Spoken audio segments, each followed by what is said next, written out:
पश्चिम बंगोपसागर एवं ओडिशा उपकूल रे सृष्टि होइतिबा लघुचाप एबे स्पष्ट चिन्हित लघुचाप होई रहिछि 24 घंटा रे एहा पश्चिम उत्तर पश्चिम दिगरे मुहाइबो बोली पाणीपाग विभाग आकलन करिछि। तेबे 3 तारिख रे पुणी गोटिए लघुचाप सृष्टि हेबो।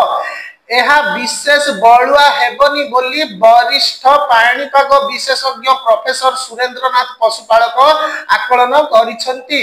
प्रोफेसर पशुपालक कहिसंती ओडिशा संलग्न बंगोपसागर रे थिबा लघुचाप शुक्रवार छत्तीसगढ़ रे पहुंची पारे।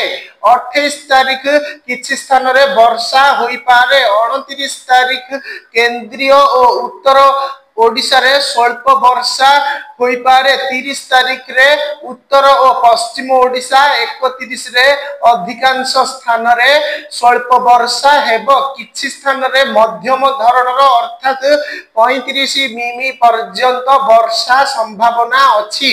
31 तारिख जाए राज्य रे प्रबल वर्षा संभावना नाही। बुधवार दक्षिण ओडिशा रो किछि स्थान रे प्रबल वर्षा होईछि।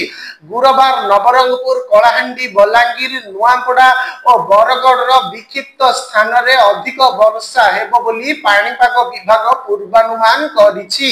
29 और 30 तारिख रे पश्चिम ओडिशा रो किछि स्थान रे वर्षा होई पारे।